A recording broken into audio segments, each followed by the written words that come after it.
She looks at you, not as you are, but as who she imagines you could become. You feel it in her eyes, don't you? That flicker, hope, or maybe hunger. You think she's really seeing you, but she isn't. She's measuring, assessing, scanning you like a blank canvas, waiting to paint her masterpiece. But the masterpiece is never really you. It never was. Carl Jung warned us about this, not with soft, motivational phrases, but with the sharp clarity of someone who spent his life diving into the dark corners of the human soul. Jung dedicated himself to mapping the unconscious, the part of the mind that works silently beneath your awareness. And what he found about women is unsettling. Women don't just fall in love with men, they fall in love with the idea of men. The fantasy, the projection. The scary part? Most don't even know they're doing it. You might think she's choosing you, but what she's actually choosing is a version of you she's created in her mind, a puppet designed to play a part in her personal story. When you stop fitting the role, she swaps out the actor, not the script. Jung called this projection the animus, the inner masculine image inside every woman. When that animus is immature or unchecked, it becomes a tyrant, a hidden force that drives women toward dangerous men and away from good ones, causes needless fights, domination without wisdom, and moralizing without accountability. Jung didn't soften this truth. He called it spiritual possession, a state where a woman doesn't realize she's no longer acting from her own consciousness but from the shadowy grip of her inner masculine fantasy. And you, as a man, you fall for it because no one ever told you how to recognize what's happening. You think being wanted means being understood. You think being chosen means you've been seen. But what you really are is a projection on her internal movie screen. You're not starring as yourself. You're filling a role. One she's been writing since she was a child. And then one day it all falls apart. The fantasy slips. The script breaks. The illusion cracks. And you're left standing there, feeling confused, heartbroken, maybe even ashamed, wondering what the hell you did wrong. But the truth is, you didn't screw up. You just stopped playing the part convincingly. Jung offered a way out of this painful cycle.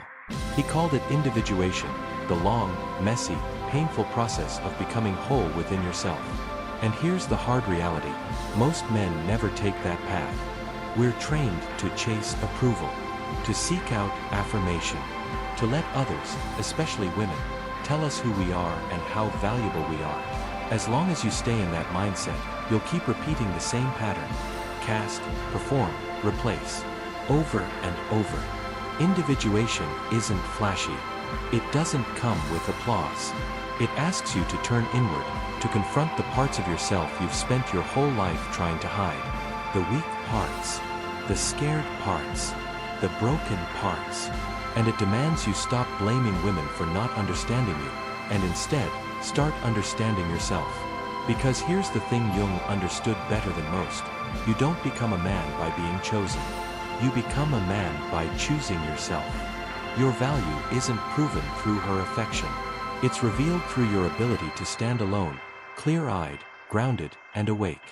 A man who has faced his own unconscious can't be seduced by projection.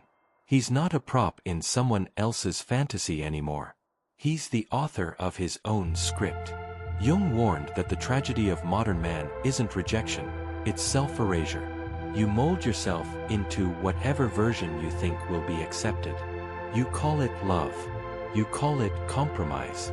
You call it being a good man. But Jung had another word for it: self-betrayal. When a man abandons his own psychological growth, he becomes a servant to the projections of others. He bends and twists himself like soft clay to fit the expectations of women who often haven't faced their own shadows. And over time, you stop being a man and start being a mask. You nod, you smile, you agree, you perform. Until one day you wake up and you can't even remember who you were before you put on the costume. And women, they feel it. They pick up on it in ways you can't imagine. That obedience, that predictability you think will win their love. It kills their attraction. Because, as Jung noted, the feminine isn't drawn to comfort, it's drawn to mystery, to the unknown, to the man she can't fully control or define. The second you give up all your boundaries, the second you make yourself fully accessible, thinking it will make you more lovable, you become the opposite. You become invisible. Here's the trap. You fear being alone more than you fear being fake. You'd rather live a lie than lose the illusion of connection. But Jung made it clear, until you can sit in solitude, you will never be free. He said the path of individuation is not for the faint-hearted. It requires you to die before you die. To let your false identities burn to ash so that something real can finally emerge. Let me tell you something few people are brave enough to say out loud. Individuation is lonely. Deeply lonely. Because once you start waking up, you see things others don't. You see through the games, the masks, the social scripts. You start noticing how much of what people say and do is just performance. And when you try to speak the truth, they don't thank you. They don't applaud you. They mock you. They call you cold, arrogant, distant. They say you're the problem. But you're not the problem. You're the mirror. And mirrors are hated when they reflect what others can't bear to see. Jung knew this firsthand. He spent his life listening to patients terrified of confronting their shadow, the dark, rejected parts of themselves. He saw how women especially were raised in cultures that celebrated emotional intuition, that told them they were already complete. But Jung didn't buy it. He said the greatest danger to a woman's psyche wasn't outside, it was the unchecked animus within. That voice that speaks with false confidence, false moral superiority, false authority. And if she doesn't recognize it, she projects it onto you. And here you are, thinking you'll be her exception. That if you just love her enough, prove yourself hard enough, hold on tight enough, this time she'll finally choose you, for you. But that's not how projection works. But let me tell you something nobody really says out loud. Individuation is lonely. Deeply, terrifyingly lonely. Because once you start walking that path, you begin seeing things others don't. And once you see them, you can't unsee them. You start recognizing the roles people play, the fake smiles, the subtle manipulations, the lies we tell ourselves just to feel okay in the world. And when you try to talk about it, when you try to share that clarity, that insight, most people pull back. They label you cold, too intense, arrogant. They'll say you're the problem. But the truth is, you're just a mirror. And people hate mirrors when they show something uncomfortable. Jung knew this. He spent years studying people who were terrified to look at their own shadow, that hidden, rejected part of themselves they'd rather never meet. And he saw something even more specific when it came to women. He saw that many were raised in cultures that told them they were already whole, that they were intuitive, pure, nurturing, and that nothing within them needed confronting. But Jung wasn't buying it. He believed one of the greatest spiritual dangers for women was their own unconscious animus, that internal masculine voice that speaks with authority, with conviction, but without real depth. It's the voice that argues just to win, that moralizes without reflection, that pretends to know when it doesn't. And if a woman never wrestles with it, never integrates it, she becomes possessed by it, projecting it onto every man she meets, blaming him for a war she's been avoiding within herself. And then there's you, standing there thinking you're the one who can save her, thinking you're special, thinking if you just love her enough, show up hard enough, prove yourself every day, she'll finally see you, the real you. But projection doesn't work that way. Jung taught that projection is a thief. It steals reality and replaces it with illusion. And unless both men and women wake up to that illusion, they'll keep acting out the same painful script again and again, each one blaming the other, never realizing they're both dancing with shadows. And here's the cruel twist. The woman who once adored you, who looked at you like you were her everything, she'll one day see you as her enemy. Not because you changed, not because you became a worse version of yourself, but because you stopped fitting the fantasy. You failed to deliver on the silent contract she never told you existed. She didn't choose you. She chose the role. And when you break character, the resentment follows. Jung saw this again and again in his work. He called it inevitable. A psychological betrayal that happens when neither party takes responsibility for their own unconscious. You didn't lie to her. You didn't betray her. You just couldn't keep playing a part you never auditioned for in the first place.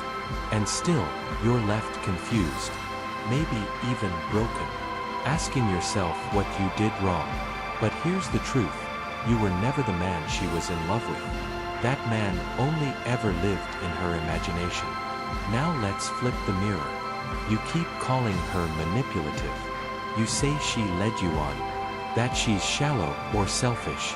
But Jung would stop you right there and ask, and why did you choose her? Why did you allow yourself to be chosen by someone you now claim to resent? You see, the man who never confronts his own inner world, especially his inner feminine, will forever be a slave to hers. You're not a victim here. You were a willing participant. You volunteered to play the fool. You stepped onto the stage. Why? Because facing your own emptiness felt worse than pretending to be whole. That's where most men stop listening. Right there. Because this is where the story stops being comforting and starts getting real. Jung didn't offer life hacks. He didn't promise success with women. He offered the truth, raw, painful, liberating truth. He told you to sit in silence, to let the fake versions of yourself die, to confront the part of you that says you're nothing without her, and to face the question most men spend their whole lives running from. Who are you when no one is watching? When no one needs you? When no one applauds? That voice in your head, the one that says you'll never be enough unless she loves you, it won't go quietly. It will fight you. It will scream that you need her. That no man can stand alone. That without a woman's affection, you're not a real man. But Jung's work whispers something more dangerous, more powerful. It says the man who can stand without applause, without approval, without being needed, is the man who is finally free. Free from performance. Free from illusion. Free from the psychological theater that keeps most men stuck in roles they secretly despise. And when you reach that place, when the illusions start to burn away, something strange happens. You don't become bitter. You don't become cold. You become real. You become grounded. You stop needing to be someone you're not, and in doing so, something paradoxical begins to unfold. Women start noticing you, but not for the same reasons. Not because you're charming, or sweet, or nice. They notice you because you're no longer pretending. Because you carry something in your presence that can't be faked, sovereignty. And here's what makes it even more interesting. Now that you don't need their validation, they start craving your presence even more. But not in the same way. Not to control you. Not to complete themselves through you. But because your wholeness invites them into their own. And you'll smile, not out of arrogance, but because you finally understand something most men never will. She is on her own journey too. She has her own animus to face, her own shadow to wrestle. And you can't do that work for her, no matter how much you love her, no matter how much you want to help. All you can do is what Jung did. Walk your path so honestly, so fiercely, that you become a living mirror. Not to shame others, but to show them what's possible. And most won't be ready. Most will look away. But a few, a rare few, will thank you. They'll see the reflection not as a threat, but as an invitation. That, my friend, is the difference between being loved for the part you play, and being respected for the man you've become. So, what does all this mean for you? The man who feels lost, frustrated, and misunderstood. It means the journey you're on isn't about winning her love. It's not about proving yourself worthy. It's about becoming worthy, on your own terms. Not for her approval, but for your own sanity, your own freedom. And that requires brutal honesty. It requires the courage to face yourself in ways you've never dared. To sit with your anger, your shame, your loneliness. To accept that sometimes, the world won't see you. Sometimes, they'll reject you. And sometimes, the people you love the most will hurt you without meaning to. Because that's part of the human condition. The great paradox Jung wrote about, the simultaneous light and darkness inside every soul. You can't pick and choose which parts of yourself to own. You can't edit out the ugly chapters of your story. You have to embrace the whole book. This is the core of individuation. The process of becoming your true self. Not the self your parents wanted. Not the self society demands. Not the self you think will make others happy. But the self that's waiting beneath all that noise. And here's the secret many men miss. The path to that self often leads through pain, through loss, through failure. Because every mask you shed, every illusion you burn, is a wound. And every wound is a doorway. That's where transformation lives. And that transformation doesn't just change you.